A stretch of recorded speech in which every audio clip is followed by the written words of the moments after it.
preparing to teach these lessons in the high school class. Got a text from Fred that he would like me to substitute for him today. A little bit of review. The important dates to remember. You can remember that the first return unto Zerubbabel back in 536, the second return unto Ezra in 458, and now we're looking at Nehemiah's return in 445, about 90 years after the first return. Basically, the captivity, return from captivity, the years of silence, and there are many, many challenges that Nehemiah is faced with and that he must overcome. Remember, he was the cupbearer to King Artaxerxes, and he had asked for permission to return to Jerusalem to rebuild the city walls. And remember that what we studied Wednesday night, his face was sad. I use this sometimes to the kids at school. I can always tell when something's bothering them. The king noticed his face was sad and asked him what was wrong. And he made the comment, how can I be happy when my city, my home is in ruin? The king says, what shall I do for you? And what was the phrase that we looked at? It said, and Nehemiah prayed. And I've always used that as an example that prayers don't have to be real long. Because you think about it, the king asked him a question. Is he going to wait a long time to answer that question? No, but he prayed, albeit a short one, for God's help, that when he said what he had to say, the king would be amenable for that. It had been 140 years since Jerusalem had been burned. And it had been 90 years since Cyrus gave permission to Zerubbabel to go home. And that basically was plenty of time for the city to have become prosperous again. However, the city was still a charred pile of rubble. They had a temple that had been completed, but there was nothing else. You stop and think. Some of us, a few of us, were here in 1974 when that devastating tornado outbreak came. Do you still see stuff in rubble from that one? No, but you do from the one a few years ago. But 90 years, you would think they could have rebuilt the thing, but they didn't. Nehemiah was deeply grieved over the situation. Well, the bulk of the trouble he's going to face in leading the remnant to rebuild Jerusalem walls doesn't start till chapter 4, and that's where we are starting our class today, Nehemiah chapter 4. These challenges that we face today, and we can use Nehemiah's example. We can use his example of godly resolve, his example of going to God in prayer to help us in our situations today, because our situations generally will come into the same categories that his situations came from. They were external and they were internal challenges that he was faced with. You'll see the E and the I. We'll see those throughout this series of things on the board. First 6 verses of chapter 4, he had to endure mocking. This is psychological. And all of us today are in situations where people may say things to us or behind our back about us, and we hear about it. How do we react? Well, Sanballat, who's already been discussed as one of the bad men, he was the governor of Samaria. He said, these feeble Jews can't possibly succeed. And this was spoken in front of very wealthy men who could put pressure. And then Tobiah, the Ammonite, said, Wow, that wall they're building, it couldn't even stand up if a fox walked on it. But notice what Nehemiah does. He again prays, and they just keep on working. Prayer and work continued. And then the opposition um, continued to be worse. But the wall was built to half its height. Why? Because the people had a mind to work. No doubt that mind to work was very much encouraged by Nehemiah. Um, who's the man in the New Testament that was an encourager? Barnabas. Um, Encouraging others to do good work. When they do work, complimenting them for that. It just makes people want to work that much harder. So Nehemiah was a good leader. All right. It started to get worse. Things began to turn violent. Um,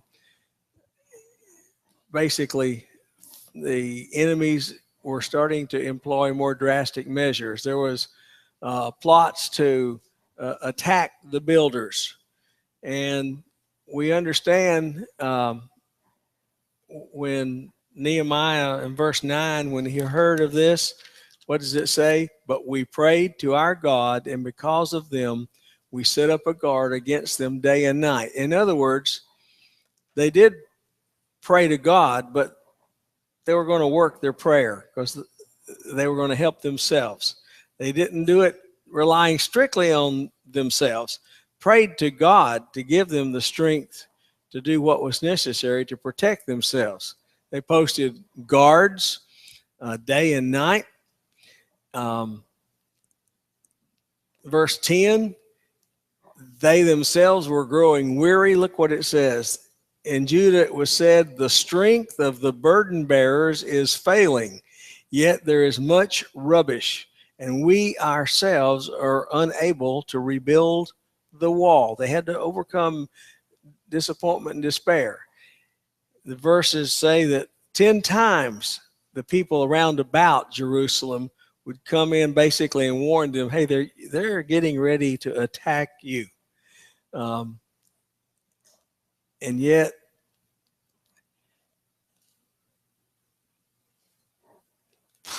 their enemies heard that the Jews were getting prepared, and it says God frustrated them in their plan.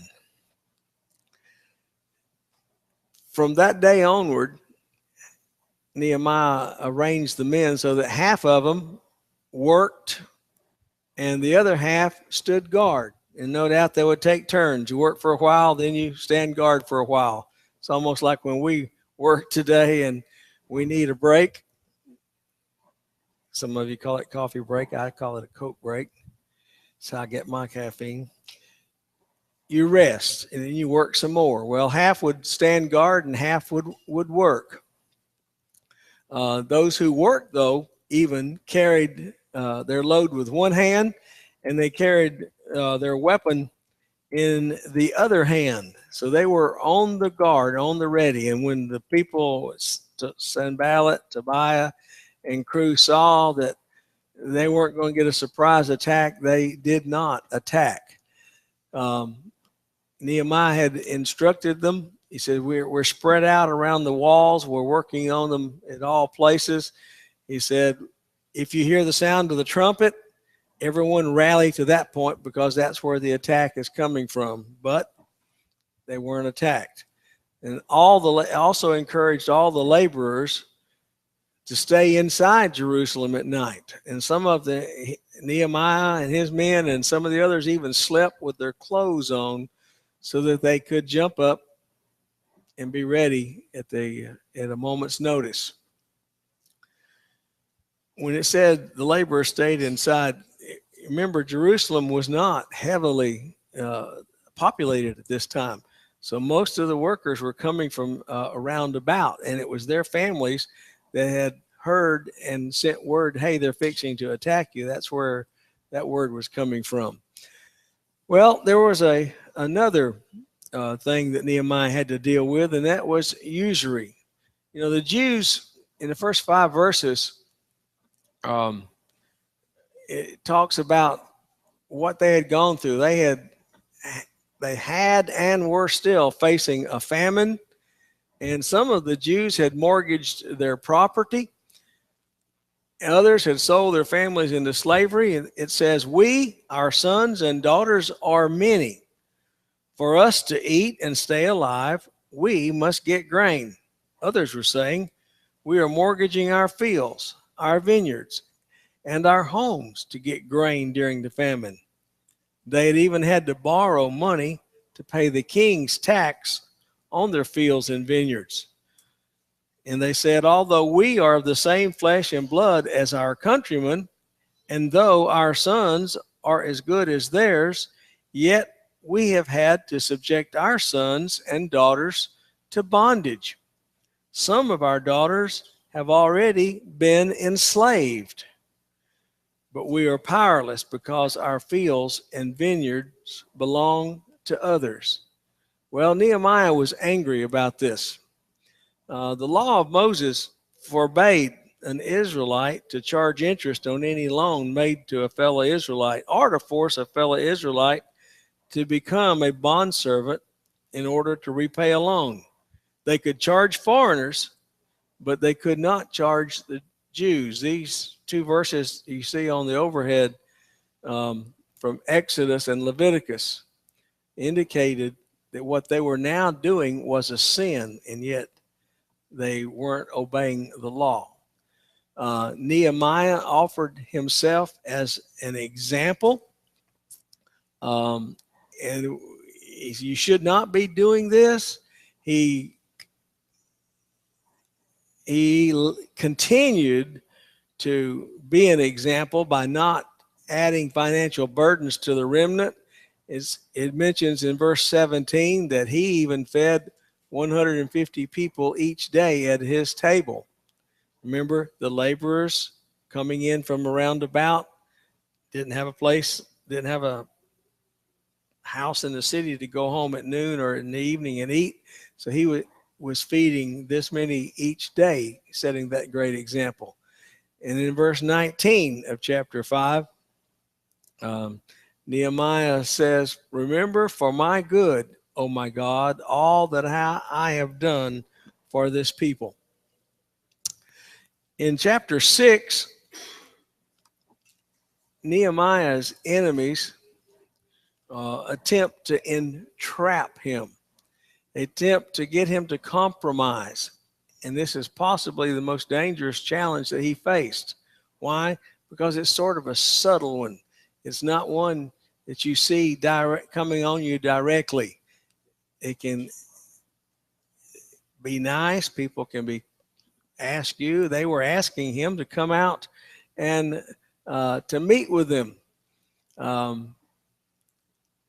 But going out to meet with them under the guise of, "We need to speak to you about some concerns," would only accomplish one thing, and that would be the stoppage of the Lord's work. Their plan, though, basically wasn't just to meet and talk with him. They were going to harm him, possibly even kill him. In verse 3, Nehemiah responds by saying, "I am doing a great work, and I cannot come down. Why should the work stop while I leave it and come down to you?" Well,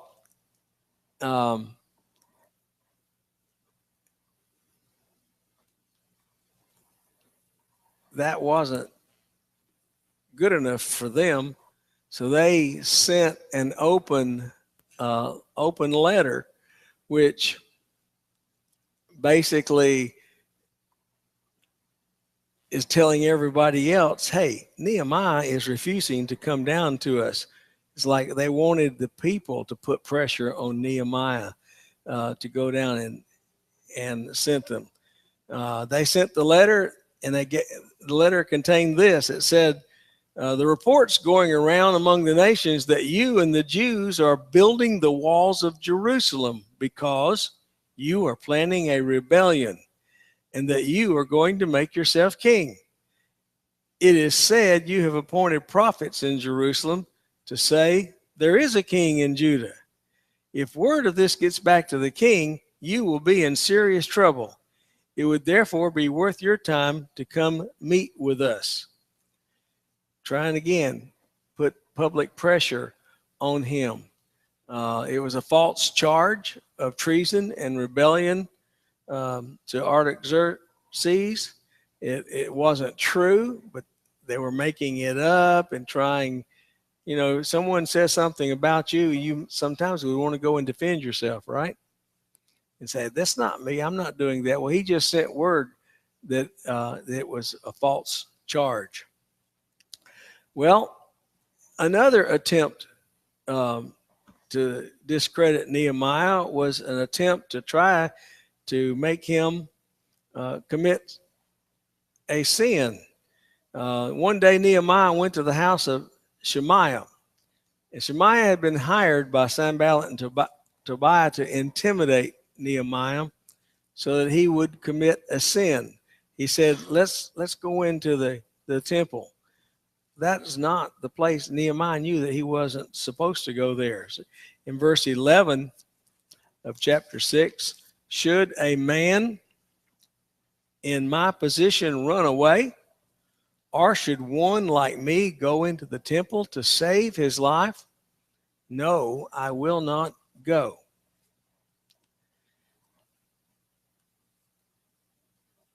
They wanted to damage his credibility, hoping that that would halt the work. Remember, why were the people working so hard? Nehemiah was their leader, their encourager. He had prayed to God. They believed in the work they were doing. They followed him. And if his credibility was damaged, more than likely they would have stopped the work. Sanballat and Tobiah were smart in thinking that, but Nehemiah did not fall to the challenge. Both times Nehemiah prays. Chapter 6, verses 15 through 16, the wall is completed. You know, back in chapter 1, verse 3, what's it say? The remnant there in the province who survived the captivity are in great distress and reproach, and the wall of Jerusalem is broken down, and its gates are burned with fire. And yet, in 52 days, under Nehemiah's leadership, it was repaired.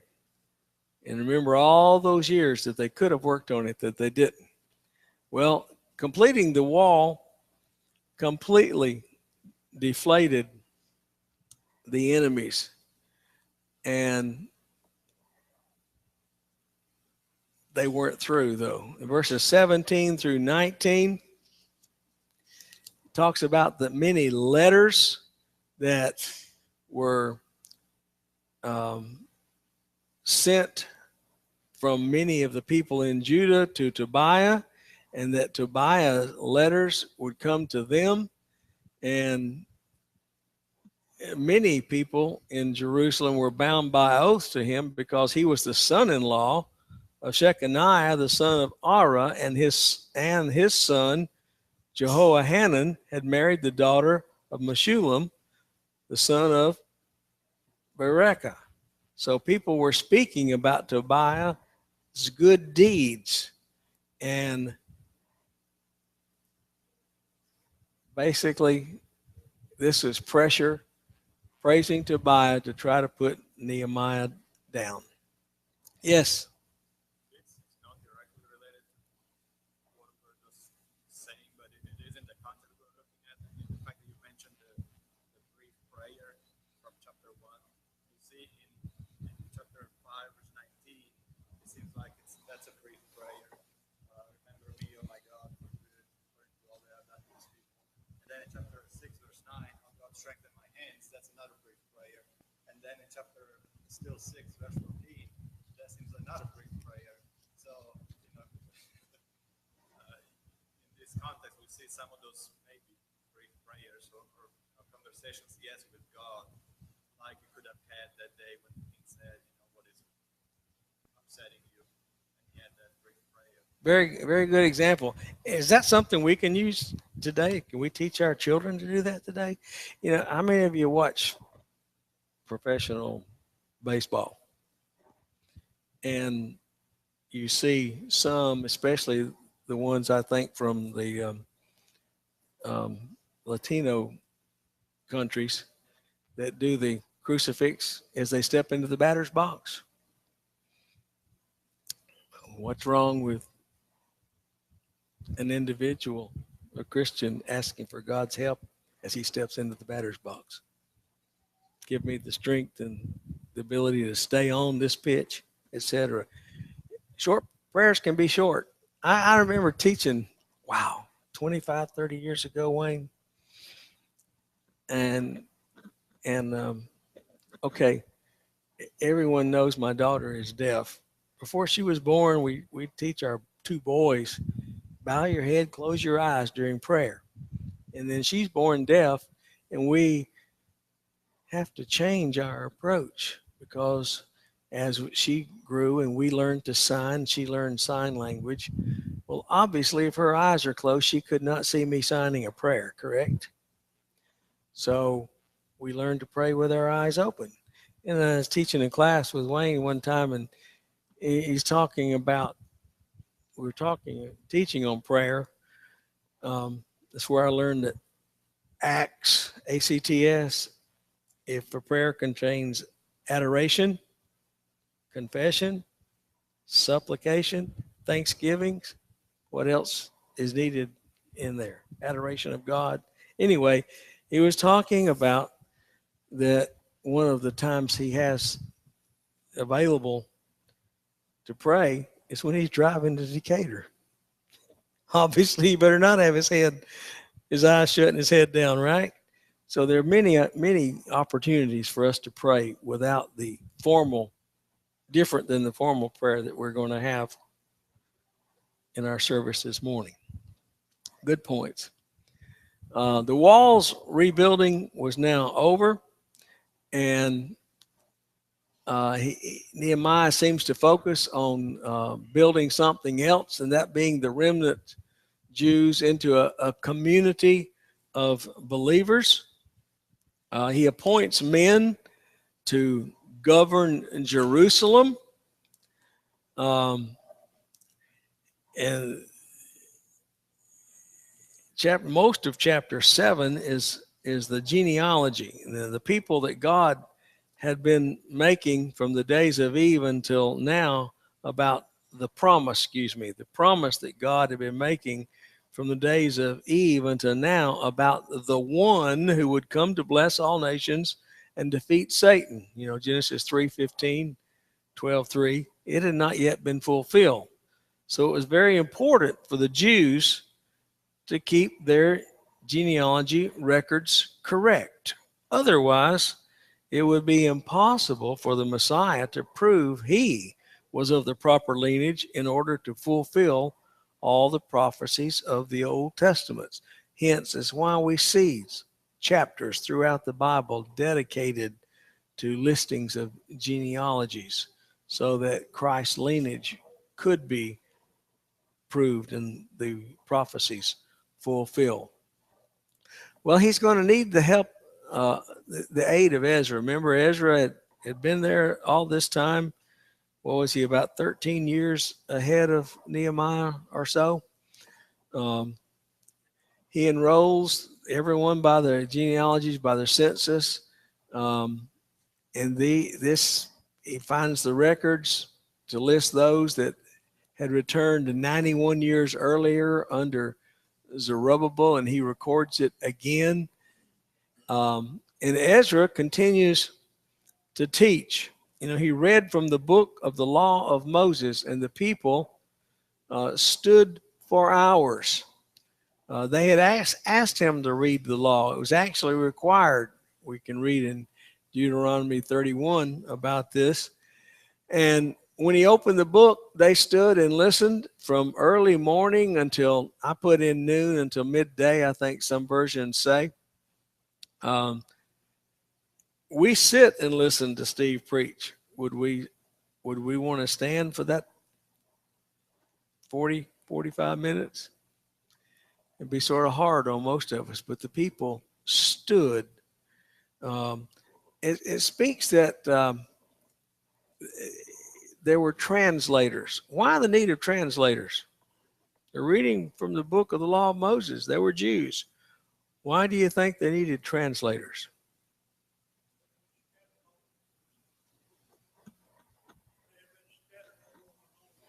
They had been scattered all over the, the known world. Most of them probably at this time spoke Aramaic, which was the language of the countries that Mesopotamia, the people from up there. Some of them use some Hebrew. You know, we have um, bilingual people today.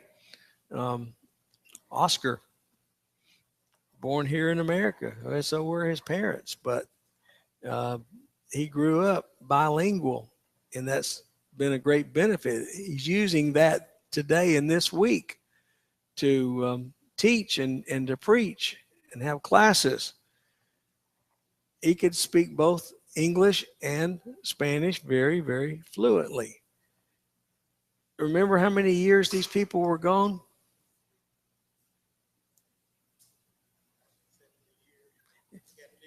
Till the first group returned, and now this is some 90 years later. Look at all that length of time. These people, some of them may have known Hebrew, but most of them may not have. So they needed translators to explain to them the things found in the law. Well, the reading caused the people to weep and to mourn. And during this time, the Feast of Tabernacles is observed. They had not been doing that. Um, he read publicly each day of the 7-day feast, and a solemn assembly was held on the 8th day. They confessed, chapter 9, they confessed their sins. They realized all that they had been neglecting to do. Yes.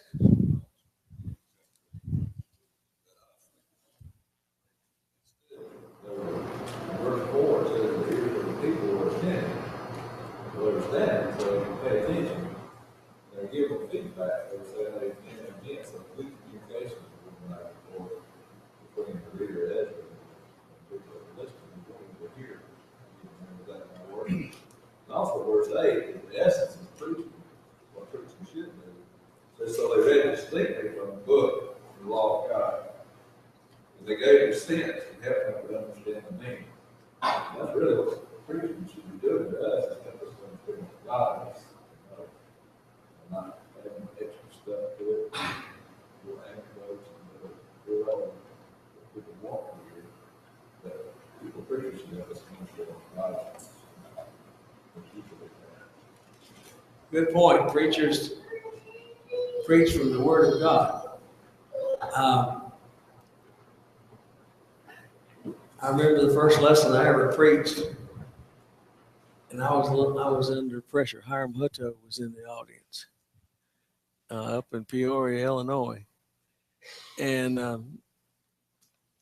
he made the comment. He said, "Lots and lots of scripture was used in today's lesson, and that's what we need, using God's word instead of some other stuff." Good points. Um, and all of this put together with what Mike said, and they're standing and they're listening and they're mourning and they're crying and they're confessing their sins is a great indication that they were taking their return home very seriously. Um, during the reading of all this, there was a very good review of Israel's sinful past. History, in case they needed to be reminded of it, what their forefathers had done, and the coming out from it. and the admission that God had dealt with them justly and fairly during this. And finally, of course, we know we've already studied, he had reached the end of his limit and allowed them to be taken into captivity. Well, chapter 9:38, now because of this, we are making an agreement in writing, and on the sealed documents are the names of our leaders, our Levites, and our priests. And then there's a listing of those in right there. This was their pledge to be faithful. It was indicated by numerous actions that they had taken. There would be no more intermarrying. This is what they promised. They promised not to intermarry with their foreign neighbors. There would be no more Sabbath trading among themselves or with the pagan people round about. There would be an annual contribution regarding the upkeep of the temple. They also promised to forego planting crops in the 7th year and to cancel all debts at that time. They would have the make sure that the contributions were made for the temple upkeep, and that they would share the responsibilities for the temple functions. And verse 39b, we will not neglect the house of God.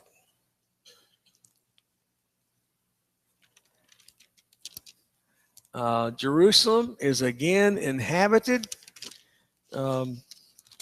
Chapter 11, the leaders of the people lived in Jerusalem, but the rest of the people cast lots to bring out 1 of 10 to live in Jerusalem, the holy city, while 9/10 remained in the other cities.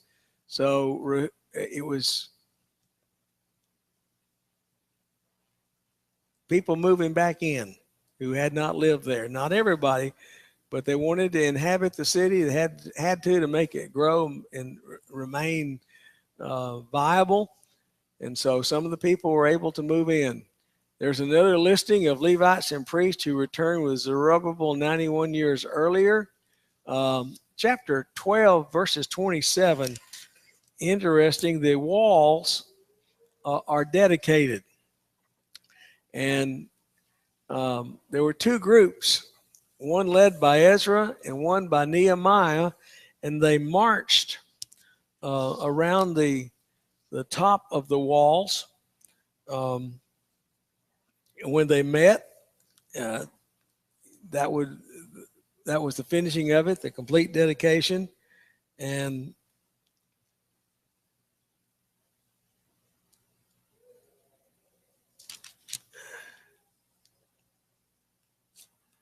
okay, the temple's operations functionals are taken care of.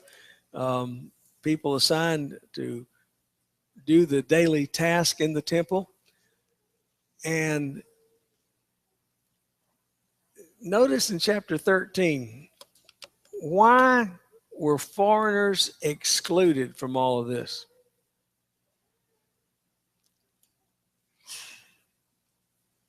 Turn back to Deuteronomy chapter 23, 3 through 5. 23, 3 through 5. Someone want to read that for us? Freddie, go ahead. An Ammonite or Moabite shall not enter into the congregation of the Lord, even to their 10th generation shall they not enter into the congregation of the Lord forever, because they met you not with bread, water, and clay, when you came forth out of Egypt, because they hired against thee Balaam, son of Beor, at Pethor of Mesopotamia, to curse thee. Nevertheless, the Lord thy God would not hearken unto Balaam, but the Lord thy God turned the curse into blessing unto thee, because the Lord thy God loved thee. Okay, it goes back to their leaving the land of Egypt and going into the land of Judah. So none of these foreigners were excluded. And this included Tobiah and his private room in the temple. And this is a period of time when Nehemiah had returned. Remember when he got permission to leave? The king wanted to know, how long will you be gone? Probably hard for him to say exactly, but I think he was gone, 12 years or so? And he had returned unto Susa. And while he was gone, look how quickly, even after all those promises, look how quickly the people had sort of, should I say back? I think I put backsliding up there. He had returned to Susa after going back to see the king to find out about this, and he threw Tobiah out. He cleansed the room and started using it for what it was intended to be used for. Tobiah was a foreigner. Even he had married a Jew, but he himself was a foreigner. Um, so when Nehemiah got back, he threw him out, threw all of his belongings out, and returned the use of that room for what it was intended for the storage, I think, of utensils and for grain for the temple use. Yes.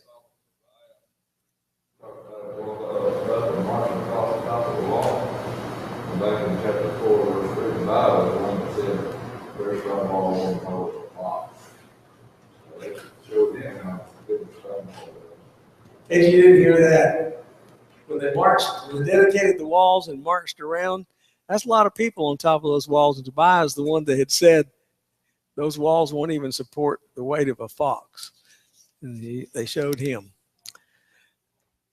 Yes.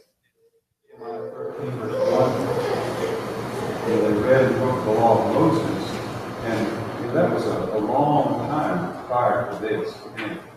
But he pointed their minds back to what was written in the law. Culture may have changed a little bit, things may have changed a little bit. But what God said in Deuteronomy was still true even then, even though so much time has passed. Regardless of any cultural change, personal changes among the people, they were pointing what God wrote and said, this is what is true. That's hundreds of years earlier. Not sure how long Nehemiah stayed away, but long enough for the people to backslide. The tithes are restored. I see my time is nearly up. The Sabbath observance is reinstituted. Mixed marriages again forbidden. And he reminded them about Solomon. Solomon had sinned because of his mixed marriages. Throughout all of these challenges that Nehemiah faced, he did not lose sight of one of the most constant attributes of Nehemiah's relationship with God, how often he prayed. That's it. Thank you for your attention.